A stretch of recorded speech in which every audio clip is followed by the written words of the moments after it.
Hey, deserving listeners, Natalia Grace documentary. Let's watch. I didn't know that I couldn't just go in people's houses. I didn't know there were boundaries. That's all put on. That's not the way she was at all. She knew what she was doing, and she was 22. They proved that she was 22, and she wasn't.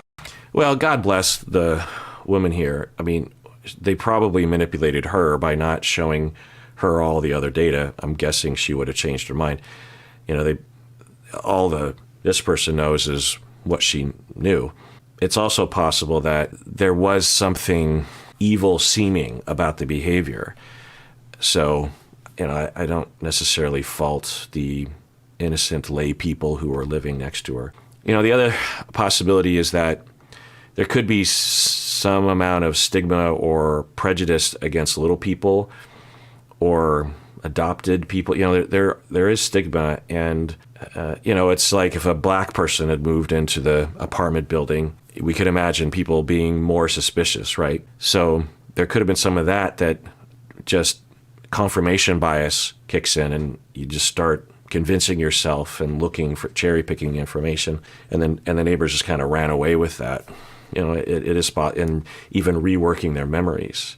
Like some of the key memories that we heard about her, you know, trying to sexually abuse two boys. The apartment reported inappropriate things she did, and they had to get so much on her before they could, you know, like evict her from there. Like when she was inappropriate with a little boy. That whole story is misunderstood. Okay, so we're about to hear Natalia's side of the story here. Now, even if she did do what was alleged, it doesn't completely throw everything out the window regarding Natalia's account, right? She could have done what she did, and yet also wasn't going into people's apartments because she's this psychopathic, evil person. You know, both can be true. She could have been attachment confused and walked into home, or just desperate, right? Because she needed attention or food or safety or something. So there was, because, you know, we heard that one neighbor was saying that, God, that throws everything in a different light. You know, that one neighbor was saying that they went out of town, or they were out for the day, right? A kid was playing soccer, and the dad was saying, yeah, and Natalia just kept texting and calling, and it's like, throughout, I just had to say, hey, you know, and then we get home, and Natalia just comes running across the parking lot to our place, and we're just trying to decompress. Like, knowing that she was 8 years old, that is heartbreaking, right? But in the first season, at least I feel like at the time, they had manipulated me anyway to at least suspect that she was an adult at the time, and yeah, so I don't know. It just changes everything. So in terms of all, you know, the way that the documentary put it forward, it was like this ball of wax, and the things in the ball of wax that demonstrated that she's evil is that she would break into places, she didn't respect boundaries, she was sexually abusive to children, and she was hypersexual, and, you know, or at least was inappropriately sexually propositioning to older men. But a fair amount of these stories were, you know, hearsay, meaning that this woman was telling a story about how she knew of a guy who told her a story about Natalia hitting on him inappropriately in the laundry room. And even also, could that have happened? Yeah. But if an 8-year-old is doing that, we don't go, ooh, evil. We say, oh my God, let's get her help. That we don't consider 8-year-olds to be voluntarily hypersexual, right? 8-year-olds don't go, I'm going to be, it's like something happened to them, right? They're acting out trauma issues. So, or she was thinking, well, maybe I am 22 and I guess you have to have you can imagine a child being just months of time where she's alone. It wasn't just a day, or just imagine, some of you probably have 8-year-olds. Just imagine if you just left your 8-year-old in an apartment, like what kind of roads the child would go down to survive or move forward in life or something, you know. So all that is completely different now that we know what we know. Yeah. tickling each other and playing around. Natalia was doing more than tickling the little boy. She was getting too familiar in private areas. They said I tried to, like, sexually touch him. And that was not the case at all. I just started getting yelled at. I didn't know why. Okay. Is it possible that she's correct and that she was just having an innocent, age-appropriate interaction, meaning 2 8-year-olds or something, and the neighbors, having been primed with a lot of influence that she's this evil 22-year-old, might they have seen something that actually didn't happen? Yes, that could have happened. It's also possible that she actually did do these things and she remembers, and it doesn't help to admit that, given what case she's trying to make. Or she did do those things and she didn't see it that way. She was young. And so, she might have completely coded the memory in her mind of, wow, we were just playing tickle fight.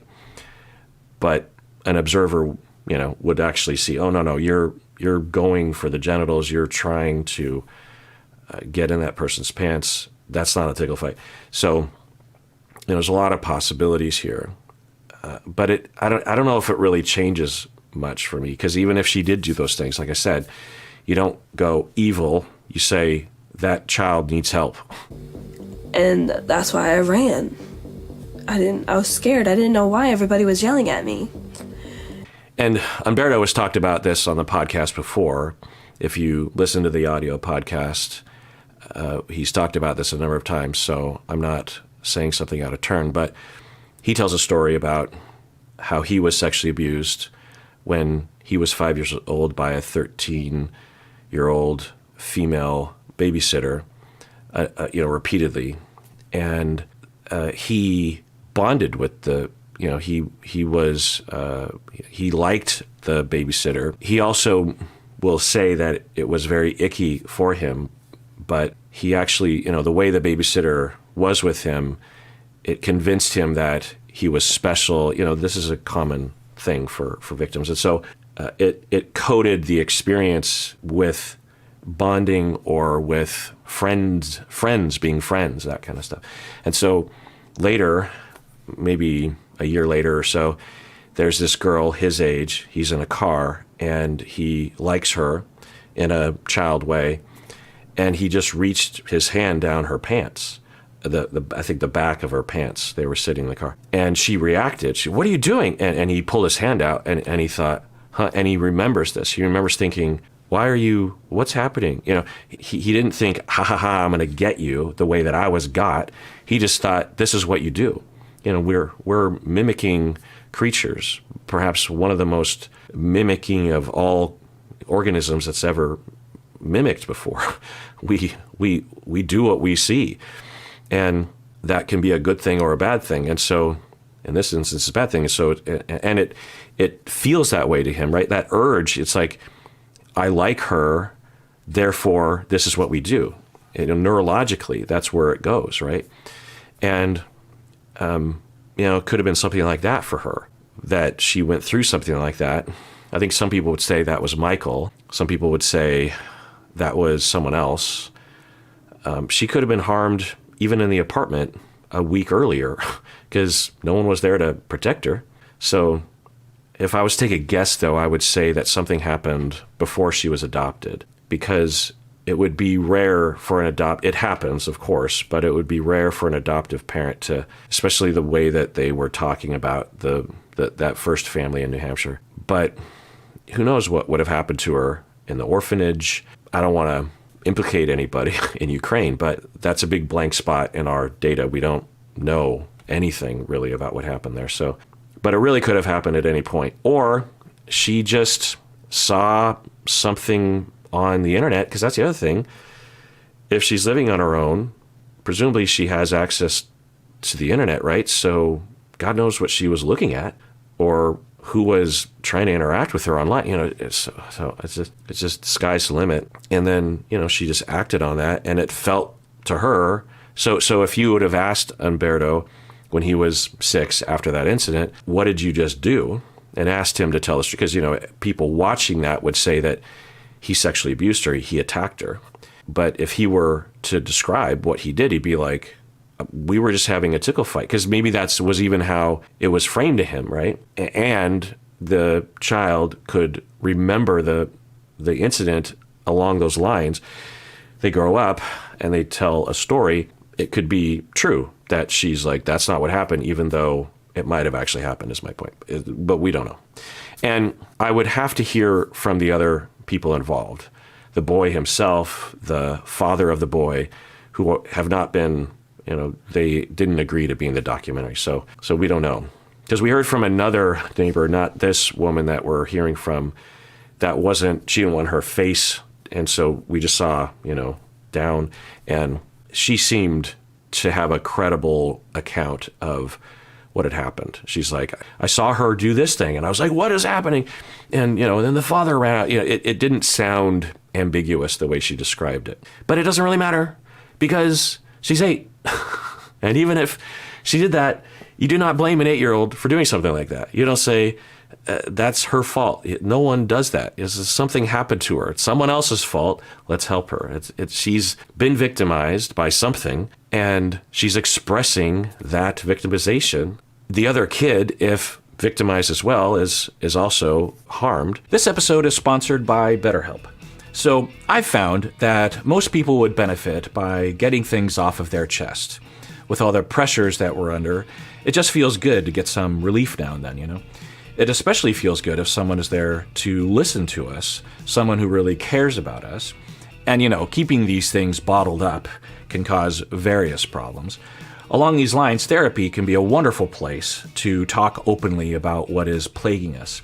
I mean, one of the main reasons I became a therapist is because when I was 19, I wanted to get things off of my chest. I had friends and family to talk to, but I found that I wanted to talk to a third party, an objective third party, like a therapist. Well, one place you can find a therapist is BetterHelp. If you're thinking of starting therapy, it's definitely worth giving a try. So get it off your chest with BetterHelp. Visit betterhelp.com/Kirk today to get 10% off your first month. That's BetterHelp, HELP.com/Kirk. I was just being a kid. This isn't the only incident. There was one gentleman that was in the laundry room, and he told me that she was a very strange person. And then, right, so they're recreating it. And that's another manipulative part of this documentary, is they will do these recreations based on hearsay, based on people's stories, which is which would influence the audience, right? And so I tried when I was watching the first season to not adhere to these visuals, right? But maybe it somehow got under my skin. But so this woman is telling a story that another guy said. So it's, once removed, and who knows what really happened. Again, could it have happened? Yeah, it could have happened, but it doesn't mean she's evil. there was other older gentlemen that lived out there in their apartments by themselves, and they would let Natalia come in, and she'd stay for hours and hours. Again, why would she stay for hours and hours? The implication is that she's some sort of sex-crazed, abusive rapist or something. But through the lens that we're looking now, she's a child looking for someone to at least be like a parent figure for her. It was a day where I was in the apartment in Westfield. I was just walking around. I was bored. I didn't know stranger danger not to knock on people's doors, and I was knocking on people's doors. I was just going around seeing if anybody would talk to me. Right. It's interesting that she would say that. I didn't know stranger danger. My guess is that the attachment injury is heavily involved in that. There was a guy, he was older. He was kind of a weird guy. So let me get a little specific about this, and it's hard to exactly know the exact cause because we don't have the technology to measure individual neurons and how they all work together. But the idea goes is that if you've had a kid, you've seen this where prior to about 6 months, 5-6 months, the infant is mainly focused on their own discomfort and satiation. They want food. They want maybe some facial interactions. They are uncomfortable. They're too hot. They're too cold. They're tired. They want to entertain themselves. They haven't really zeroed in on an individual yet. About 6 months, around that time, infants universally, unless there's something neurological going on, a difference, the child will start to note, oh, you're the person who keeps coming here. and there are other people that aren't you. And so it could be the primary parent, and then there's the secondary parent, and then there's everybody else. Even the secondary parent might not actually be preferred, right? It's like, I want the primary parent. And that can be very hurtful to the secondary parent. They can often feel like, I love you too. I'm just not with you all the time because I'm at work or whatever. And it can be very hurtful because, the secondary parent might be just as loving and just as fun and just as open and warm, or even warmer sometimes. And it hurts. But if you understand it, you're like, they'll come around. There's the Oedipal phase, blah, blah, blah. And so the primary parent will be identified, and the child will really, really prefer that person, right? Be very attached, won't let you go to the bathroom, for example, necessarily. And you comfort, just your face comforts them, your body, your voice. They want to see you as they fall asleep, and they want to see you as they wake up. And aside from some other people that they can tolerate, everyone else is stranger danger, right? We seem to have evolved that mechanism, which makes sense that would serve us in our evolutionary past. So if you don't have a primary figure that is there during that, shall we say, an imprinting phase, you have a rotating group of people, then the child is never given a chance to lock in on someone, and so they don't develop this neurological connection between you're my person and then there's other people. And so they are still in that phase when they were 5 months old where anyone can be my parent and no one is my parent. It's sort of both. And this is why it is critical that we do what we can as a society to support parents when they have young children, that we do what we can to help them to have the resources and the availability of time and the availability of their energy to actually be there for their infants around that time and beyond. But, because if that is screwed up, among other kinds of developments that happen neurologically, it's really hard to redo that. You can kind of approximate it, but I would work with people who were, they missed that critical phase and they were given a lot of secure attachment and safety and love by adoptive parents later on, and the child never really attached to other people the way that they would have if they did have at least somebody. If they have at least someone and then they're adopted, that will be different than if they have no one and then they're adopted. So to really pay attention, because when to these parents, because there's a lot of problems. Obviously, the individual can suffer greatly because of emotional issues and sadness and depression and demoralization, attachment insecurity, relationship difficulties. But they also cause ripples away from them that cause a lot of issues because they can also become very harmful to others. Not all the time, of course, but they can. They can also have their own children that they don't attach to because it's hard for them to attach. Not always, but it can be more difficult. So we can do a lot for all of us, selfishly, if that's what we're looking for, by allocating funds and tax dollars to helping these young parents. If the parents are suffering from poverty, they're more likely to be single parents. If they're suffering poverty, they're more likely to be working a lot of minimum wage jobs. The jobs are often across town. They don't have a car. They have to take a bus. It takes time away from the children. They're more likely to suffer from drug addiction because when your life is falling apart, traumatized from your past, you look for some way to soothe yourself or forget and numb the feelings. So when we have safety nets at the very least, let alone actual people that can go to the home and say, hey, how about we do this? Or let me help you with that. We know, because we've done these studies, we'll do a program like this in a community, that 20 years later, all of those children will have far better outcomes than if they didn't do that. And it doesn't cost that much money is the thing. And it's the right fucking thing to do. All right, well, that does it for that episode of Psychology in Seattle. Everyone out there, please take care of yourself because you deserve it. You really, really do.